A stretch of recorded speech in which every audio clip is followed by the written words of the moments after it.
what was Facebook like at the time? Because it was pre-IPO, right? So, and still just trying to figure out a business model, right? There was clearly like insane growth on the consumer side, but you were trying to figure out, okay, how do we actually make this go to market? How do we actually make money from all the growth, right? Yeah. No, I came in 2010. And so at the time, there were already, gosh, maybe 1,500, over 1,000 employees easily.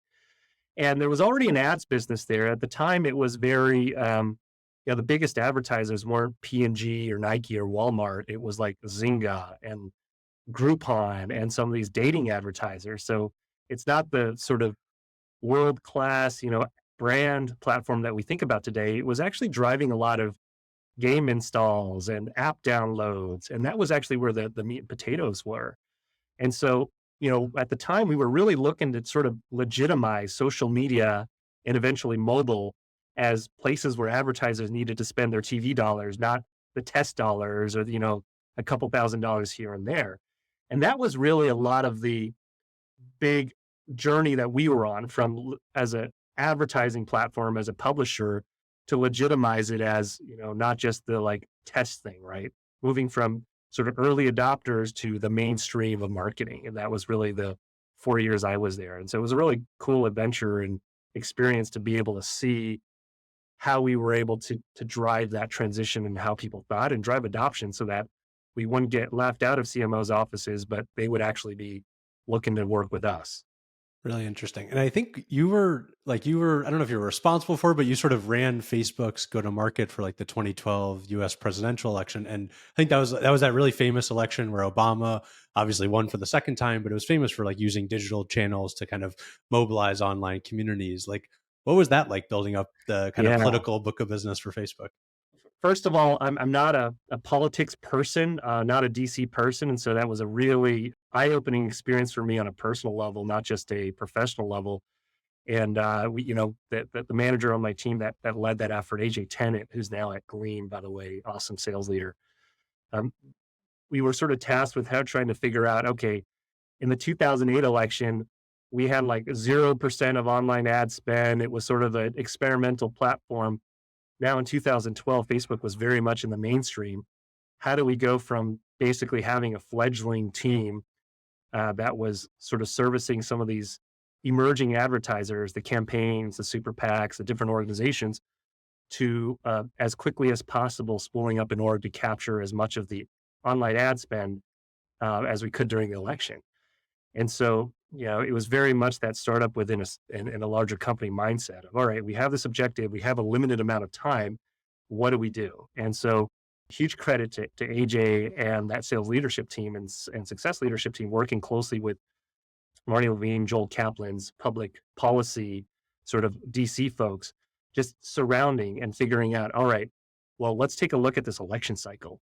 We have like a year and a half to go after it. Who are going to be the biggest spenders, right? The campaigns themselves, Romney, Obama, and obviously the smaller folks that didn't make it to the final. The outside spending, the different organizations. Let's figure out how we want to staff those orgs from a high touch mode embedded at Obama for America offices in Chicago, right? Where are we going to support them in more of a sort of slightly more scaled model? And where are we going to play the inbound game of, okay, let's see how many of these state races, these down ballot races we can capture through a broader sort of classical, like inbound online sales model. And so we put together a team in what was probably the course of a few short months to really tackle, you have to segment the right and left wing because we don't want the same folks servicing both sides for trust reasons and also sort of privacy reasons, right? We got to segment between sort of size of account and potential size of account and how much touch we would put on them. We had to segment between the end customers and their digital agencies or ad agencies and figure out how we were going to cover those. And what were the collection of people who knew politics and who knew the campaigns and the people that actually know advertising and know digital and know social media, and trying to construct a high functioning team that would actually work across all those different aisles. But, we were able to go from capturing like less than 1% of digital ad spend in the '08 election to something about 20% of digital ad spend in the 2012 election. So it was a really cool win of how the team came together really quickly, really solved for, let's forget the functional lines, let's forget the department lines, and just put together an effort to go capture this thing. And it was a really cool story. obviously at that time we were a little dense to some of the broader issues that were posed around bad actors and the ways that they could exploit the algorithm in Facebook. So I don't talk about that era too much, but at the time there were some really cool stories about how we helped people find their voice, and obviously looking back, it's a little more complex of a history. Yeah. But it's a great story when it comes to just go to market segmentation and focusing on specific segments. Because if you didn't sort of wake up and think, all right, there's a business when it comes to political ad spend, I don't think you would have, if you didn't structure the team in that way, you wouldn't have captured that opportunity. And you can kind of see that story as you go through different industries, whether it's the automotive industry or just going to convince, B2B companies to start spending money on Facebook. So yeah. So I mean, I know like when at Lattice in the early days, like segmentation was huge for us when it was just like SMB versus mid market and enterprise. So yeah, it's a Yeah, good and I know story. you had Deanie on recently to share some of those early Lattice stories. So really awesome to hear how you all approached it in the early days, because you got to start somewhere, and it's always a matter of trying to figure out, do we go industry first or region first or size first, or and which of those are going to cut from first, right? Yeah, I know, absolutely. Awesome. So you were at Facebook during the IPO, and I remember at the IPO there was a lot of question marks around whether Facebook could sort of take advantage of the shift to mobile. I'm curious what it was like working at the company at the time, and how were you able to sort of take advantage of that shift in retrospect? Yeah, it felt scary at the time. But it was like the classic. We talk about the ups and downs of the startup roller coaster, and even though the company was several thousand people at the time, it was really scary, and it was scary because we had been a private company, and I for one actually appreciated a lot of elements of the culture Mark created around competitiveness, around conquest, and this mission that we're on, and really enrolling the employees at the time to go work for something bigger and towards something bigger than just ourselves. The idea of opening the world and connecting people. But at the time of the IPO, we were so excited. We did this hackathon. We were shipping all sorts of stuff. We were up all night before the button press on Hacker Square.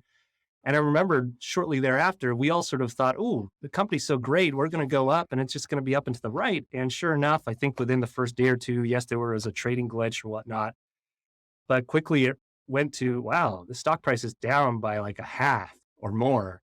And all of a sudden, for all the good work we thought we were doing, it felt bad to be judged by the outside world of, hey, you might think you're amazing, but we think you're actually half as good as you say you are. And oh, by the way, you have this existential threat of, we don't believe that you can manage the shift to mobile that you yourself has said is inevitable and where the future lives. And so all of a sudden there was this delta between what we believed in ourselves and what the outside world saw in us. And so there was a real tough feeling, right? There were people that left. There were people that felt like, ooh, wow, it doesn't feel like we're winning anymore. All of a sudden, maybe the shine has worn off. But real credit to Mark, Cheryl, the leadership team for acknowledging that and saying, you know what, we've heard that and we know what we're building. We do need to accelerate our mobile ads, our mobile monetization strategy, which was already there and already in motion. But that was something where we had to deliver against, and we had to ship the product against that. We had to keep the advertisers and clients engaged while we were doing that, and find the appropriate level of selling the future and helping them build for the future that we knew was coming, yet not lose patience because it wasn't there yet, right? And call us charlatans. And so there was this mix of like reaffirming commitment to, one, do you believe in the mission? Two, do you believe in the team's direction and the ability to ship? And three, do we believe in the future that we've said is going to happen, of this massive drive to mobile, and that's where the future is going to be won or lost, is real? If so, then we need to be able to tune out the outsiders and be able to say, let's go take care of our business and go grow and then see what happens. I certainly know and have felt that feeling of hoping and believing most days, but certainly having that inside doubt. Sometimes we're out in front of the customer saying, yes, this is the world that will play out. Yes, this is why we believe in it. This is the product we're building. And yes, while we have a black eye in the stock market with our stock price, we firmly believe that we're building a quality product and quality business, and you need to be on board. And it's funny that experiences like that really build camaraderie, they really build resilience, they really build commitment, because everybody has looked inside and had to make that active decision to be a part of it, right? And to stay and actually carry that water forward.